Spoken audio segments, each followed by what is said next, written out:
અરવલ્લી જિલ્લાના માલપુર તાલુકાના નાથાવાસ ગામના રોડ રસ્તાની માંગણી પર ગ્રામજનોનો આક્રોશ। અરવલ્લીમાં વિકાસના વાયદાઓ વચ્ચે ગુજરાતમાં આજે પણ અનેક ગામડા એવા છે જ્યાં મૂળભૂત સુવિધાઓ માટે લોકોને સંઘર્ષ કરવો પડે છે।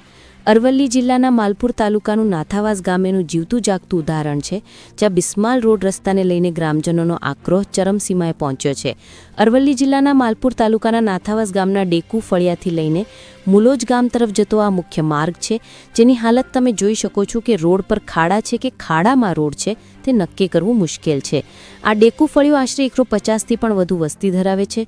રોગચાળામાં, ઇમરજન્સીમાં કે પછી રોજિંદા જીવનમાં અહીંના લોકોને આ બિસ્માર રસ્તાને કારણે પારાવાર મુશ્કેલીઓનો સામનો કરવો પડે છે। શું તંત્ર ગ્રામજનોની આ ગંભીર સમસ્યાને ધ્યાને લઈને મોદીના વિકાસ કાર્યોમાં સહકાર આપે છે કે પછી નાથાવાસના ગ્રામજનોને પોતાના હક માટે હજી વધુ સંઘર્ષ કરવો પડશે? રિપોર્ટર જયપ્રકાશ જોશી, માલપુર। મારું નામ છે ખોટ ચેતનભાઈ સુખાભાઈ। જૂનું તલાવ ફળ્યું છે। અમારા રોડ માટે જવા માટે 2 કિલોમીટર રસ્તો ચાલીને જવું પડે છે અને ચોમાસાની અંદર બહુ તકલીફ પડે છે। અમે ગામના સરપંચની બી અરજી કરેલી છે, ડેલિગેટની બી જાણ કરેલી છે, ધારાસભ્યની બી જાણ કરેલી છે। આટલો સમય થઈ ગયો તો સુધી રોડ બનતો નથી। અમે કેટલા સમયથી આ 70 વર્ષથી આવું ચાલે છે। 12 મહિના 5 વાર સર્વે થાય, કોઈ આવીને જતા રહે છે। બધા નેતાઓ વોટ લેવા માટે મિટિંગો કરે છે, બધું બરા ભેગા કરી અને જાય છે, પાછા આવતા નથી અને કરી દઈએ છીએ, આજે કરીએ કાલે કરીએ, કોઈ સામું જોતા નથી। આટલો વર્ષ થઈ ગયા, મને 35 વર્ષ થઈ ગયા। હું ચાલતો જાઉં છું, કાદવ કિચડમાં પડવું પડે છે, રાત્રે કપાસમાં સોયાબીનમાં પડીને આવવું પડે છે, કોઈ સામું જોતું નથી। હું સરપંચની બી જાણ કરું છું, ડેલિગેટની કરી છે, ધારાસભ્યની બી કરી છે, મામલતદારમાં કરેલી છે, જિલ્લા અધિકારીને બી જાણ અરજી કરેલી છે। આટલો સમય થઈ ગયો તો બુજી કોઈ જાણ કરતું નથી, કશું કોઈ આવતા નથી અહીંયા અને મને જોવા બી કશું નથી આવતા, ખાલી સર્વે કરી જાય। આ કશું જાણ થતી નથી, પબ્લિક થાકી જાય છે। ડિલિવરી માણસને કેવી રીતે લઈ જવાનું, ગાડી નથી આવતી। 108 અમારી બહુ તકલીફ પડે છે।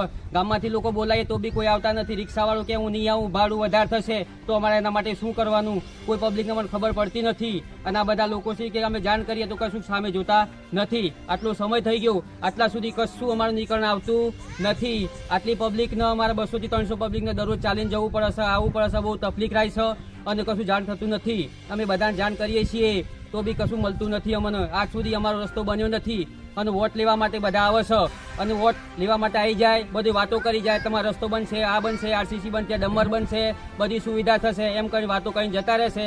આજ સુધી કોઈ આવ્યું નથી। આપની માગણી શું છે? આપણી માગણી એ જ છે તો હવેથી વોટ લેવા માટે આવશે તો વોટ નહીં મળે, રસ્તો બનશે તો વોટ મળશે, કે ક્યારે કશું મળે નહીં અને એમને ભગાવવામાં આવશે। પાંડો ગુરુબેન લાલાભાઈ, અમારી ગામની અંદર ઘણા વર્ષો થઈ ગયા પર પગવાટ છે, રોડ આવતો નથી। ઘણા લોકો આવી ગયા, સરપંચો આવી ગયા, ડેલિગેટો આવી ગયા, પર અમારા ગામમાં રોડ થતો નથી। અમારો વર્ષ 30-35 વર્ષ થયો પણ રોડ બનતો નથી। એમ શું બેન આ બાબતે રજૂઆત કરી ખરી કોઈને? રજૂઆતો તો ઘણી કરી પર રોડ બનાવતા નથી। મત લેવા તૈયાર હોય પર રોડ બનાવતા નથી। ઘણા કે કેમ જતા રહે કે મેં ઓમ કઈ દે છું, તેમ કઈ દે છું, પણ રોડ થતો નથી અમારા ગામની અંદર। બેન આ કયું ફર્યું કહેવાય નાથા વસ્તુ તમારું? આ તલાવ વાળું ફર્યું। અહીંથી તમારા બસ સ્ટેશન કેટલું થાય? 2 કિલો અંદર। 2 કિલોમીટર થાય એમ ને?